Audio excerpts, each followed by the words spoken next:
que usted nos explicaba. Con respecto al transporte, nosotros estamos tomando todas las medidas necesarias para garantizar que la población se pueda movilizar.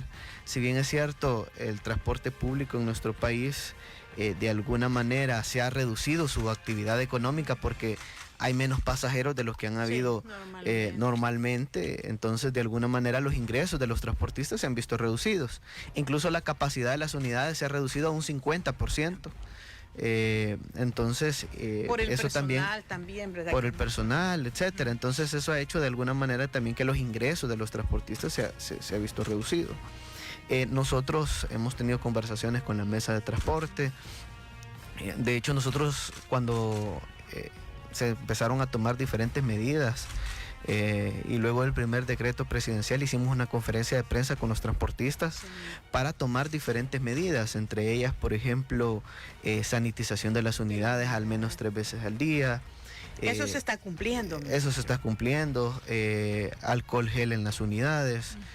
También, por ejemplo, el transporte, la persona que maneja el transporte, ya sea bus o microbús, tenía que tener mascarilla obligatoria, que es otra de las medidas que nosotros solicitamos. También, adicional a esto, la persona, por ejemplo, que cobra, no solo tiene que tener mascarilla, sino que pedíamos que utilizara guantes, al menos cuando cobra el dinero. Sí. Claro, una de las medidas que hay que tomar, por ejemplo, el tener guantes, es que no se tienen que tocar la cara, ¿verdad? Porque sí, de alguna manera, entonces, aunque tenga guantes, pero si se toca la cara, de alguna manera se puede contaminar, ¿verdad? Sí, hay un riesgo. Hay un riesgo de contagio. Entonces, son medidas que nosotros hemos solicitado junto con el Ministerio de Salud para que se acaten en el transporte público. Si bien es cierto, como le menciono, se ha reducido la capacidad y se ha reducido los ingresos de los transportistas, pero si nosotros no tomamos estas medidas de distanciamiento social, todas las medidas que el presidente ha anunciado, las personas de alguna manera pueden ser contagiadas y esto va a hacer que se reduzca muchísimo más. Sí. De hecho, nosotros hablando con los mismos transportistas, ellos nos decían, y nosotros también explicándoles, que al final, si muchas más personas son contagiadas y muchas personas son hospitalizadas, ellos se van a ver afectados en su actividad económica. Sí.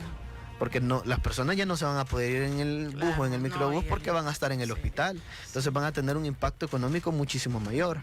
Entonces es preferible tener ahorita el 50% de la capacidad de las unidades que se pueda transportar a que después tengamos muchísimo menos porque no vamos a tener pasajeros que transportar. Entonces, por eso es que se están tomando todas estas medidas que son sumamente necesarias para evitar la propagación del COVID-19. Entonces, estamos trabajando en eso, con el tema del transporte. Si bien es cierto, ha habido en algunos casos que nos han reportado, digamos, servicio irregular, y ahí es donde nosotros hemos aplicado diferentes procesos sancionatorios. En algunos casos han sido, por ejemplo, ahorita hemos sancionado más de 300 unidades. Seguimos trabajando con la policía de tránsito para poder... ¿De distintas rutas estas 300 De distintas unidades, rutas. urbanas, interdepartamentales? De San Miguel, de Santa Ana, de Sonsonate, de La Unión, de San Salvador, de La Libertad. Entonces estamos trabajando para poder garantizar que el servicio sea de calidad, que el servicio mejore, a pesar que estamos en esta crisis, pero que al menos hayan unidades que estén circulando y que la población se pueda movilizar, porque la gente tiene que ir a comer, tiene que ir a trabajar, tiene que regresar a su casa nuevamente. Entonces tenemos que garantizar que la gente se pueda mover de alguna manera. Entonces por eso es que estamos tratando de garantizar que el transporte público siga circulando en nuestro país. Entonces por eso es que estamos tomando todas las medidas. Te puedo dar un ejemplo. Hace poco hubo una unidad, por ejemplo, una ruta que las unidades, por ejemplo, que tenían aire acondicionado dejaron de circular. De hecho, cuando el presidente, dentro de las medidas que se tomaron, fue reducir el 50% de la capacidad de las unidades de transporte público, una de las rutas dejó de circular.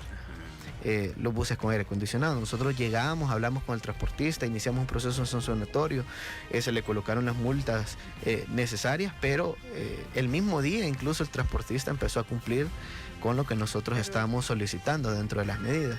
Entonces las unidades empezaron a circular, empezó a trabajar normalmente el transporte y pues así hemos estado inspeccionando en diferentes lugares para garantizar que la gente se pueda mover, que no tengamos inconvenientes, porque justamente parte de la actividad económica es la movilización de las personas. Ministro, y habían hablado sobre algunos retrasos en el subsidio.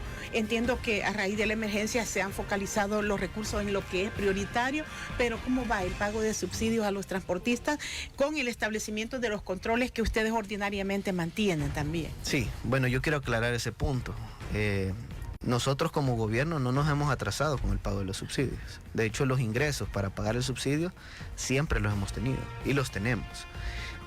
Vamos al día con el pago de los subsidios. Porque ellos hablaban que no les habían dado el de febrero. Y eso es lo que quiero aclarar, ¿verdad? Lo que pasa es que nosotros, de hecho, ya pagamos enero, ya pagamos febrero, marzo.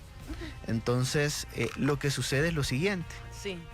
Y es que varias unidades,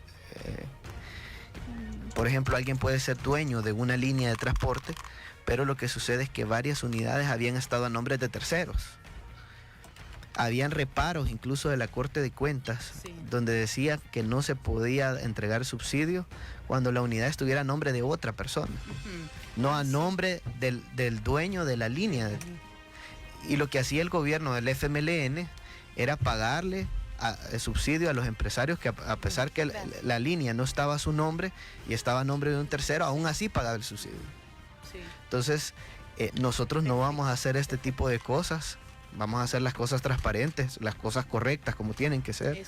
Entonces nosotros le estamos pagando subsidio únicamente a los buses que están a nombre del dueño de la línea, a quien se le entregó la concesión de la ruta.